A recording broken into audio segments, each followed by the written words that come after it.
Okay, so the next section that we're going to look at is going to be section 2.5, which is talking about rational expressions and equations.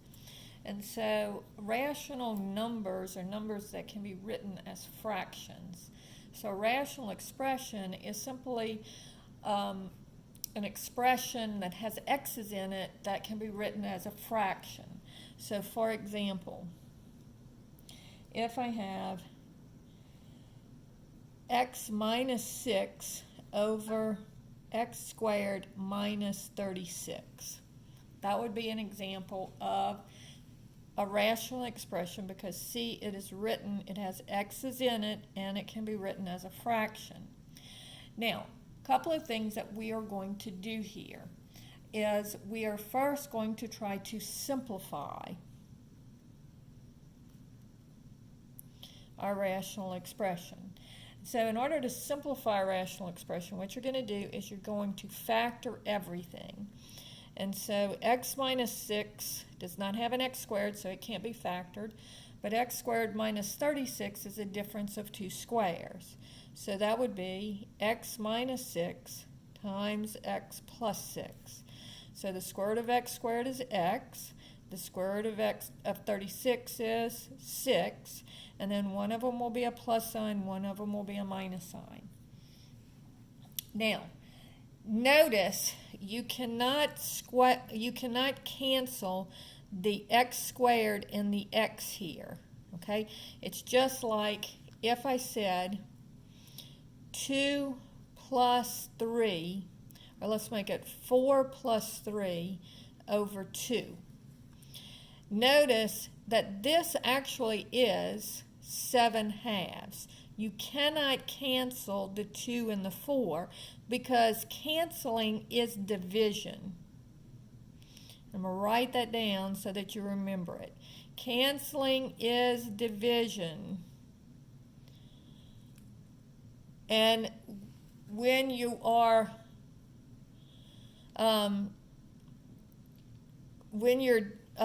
using canceling only undoes division, only undoes multiplication. So if you have addition and subtraction, you're not going to be able to cancel the 2 and the 4. If I canceled the 2 and the 4, notice that would give me the 2 and the 4 would cancel to give me 2, and that would give me 2 plus 3 equals 5. Now, is 5 the same answer as 7/2? No, it's not, because this is not something that you can do. So notice over here, I cannot cancel the x squared and the x, and I cannot cancel the 6 and the 36 because of the subtraction. But now, notice I've taken this and I've changed it into multiplication. So now I have an x minus 6 in the numerator, and then I have x minus 6 as a factor in the denominator. So now I can cancel the x minus 6. And x minus 6 goes into x minus 6 one time. And so my answer is 1 over x plus 6. And so you factor everything, and then you see what you can cancel. So make sure that you go through and show go back over your factoring if you need to, because it's going to be very important starting today. All right, the other thing that they might ask us about in this problem is what are the restricted values?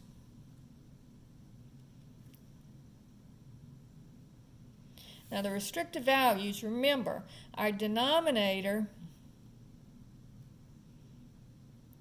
cannot equal 0. So the restricted values are anything that would make our denominator 0. So let's look at our denominator in factored form. So I know that x minus 6 times x plus 6 cannot equal 0. So my restricted values would be x minus 6 cannot equal 0, so add 6. X cannot equal 6. And x plus 6 cannot equal 0, so subtract the 6, and x cannot equal negative 6. So the two numbers, now just ask for it as restricted values. our answers cannot be 6 or -6 when we're starting to solve equations, and that's what we're leading up to with this section. So, by the way, this is part 1, and in this part, we're just going to talk about simplifying rational expressions.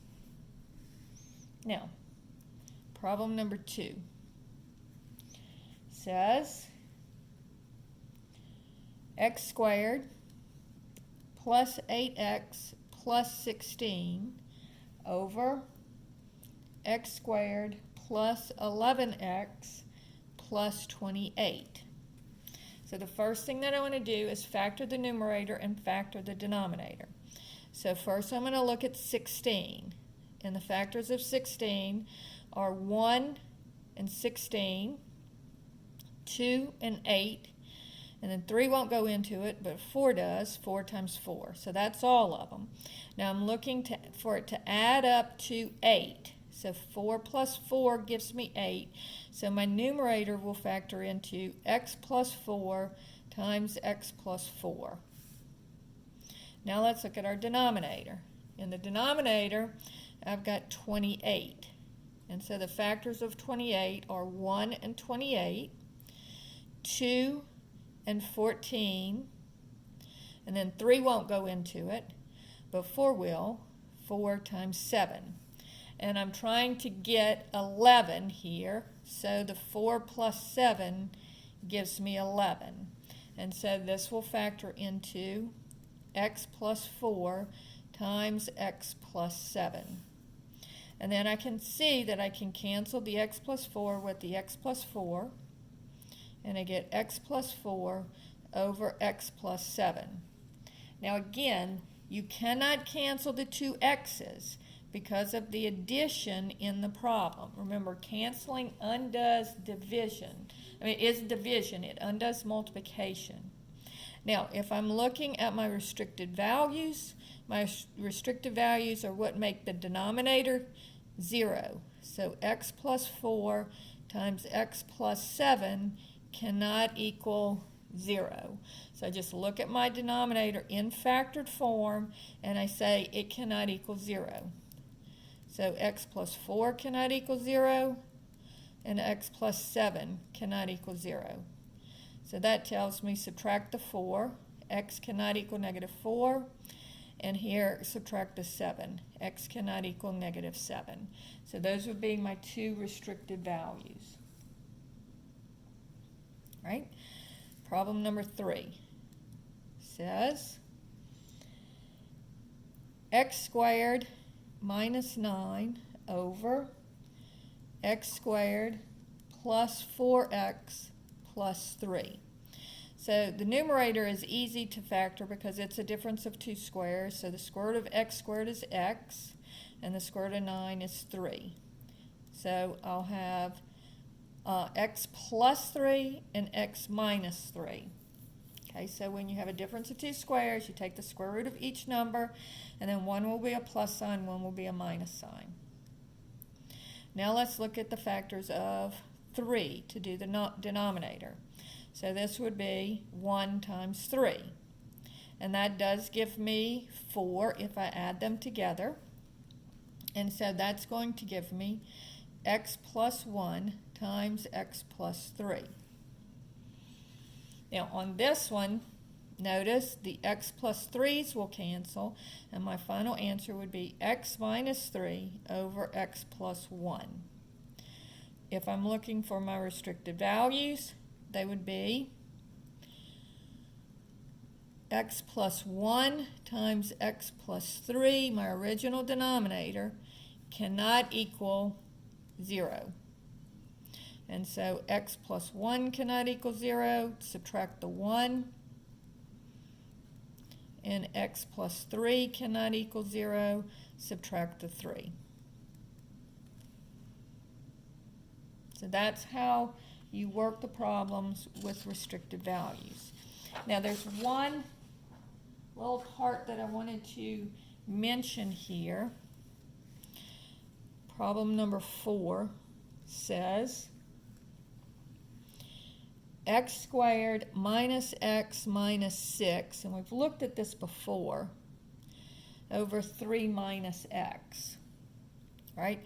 So let's factor the negatives, the numerator. So looking at the factors of negative 6, it would be negative 1 times 6, or negative 2 times 3. Now I'm trying to get 1 here, so that's going to give me the negative 2 and 3 would give me 1, but I want negative 1, which means right numbers but wrong signs, so change both of the signs.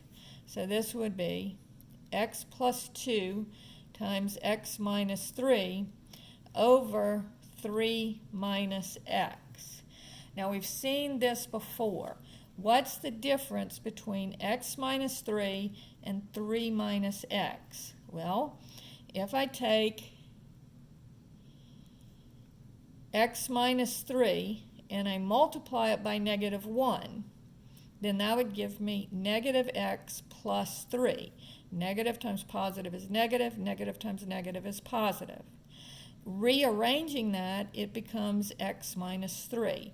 So the only difference between x minus 3 and 3 minus x is a factor of negative 1.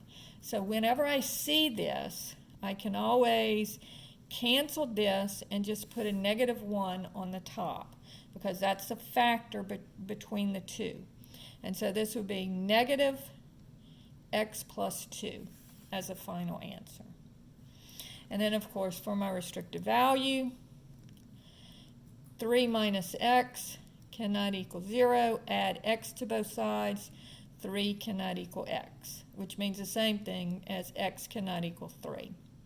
So that's the beginning of section 2.5, which we're working our way towards solving rational equations, but they go through all of this first. So it's actually going to be a 4-part lesson. This is part 1.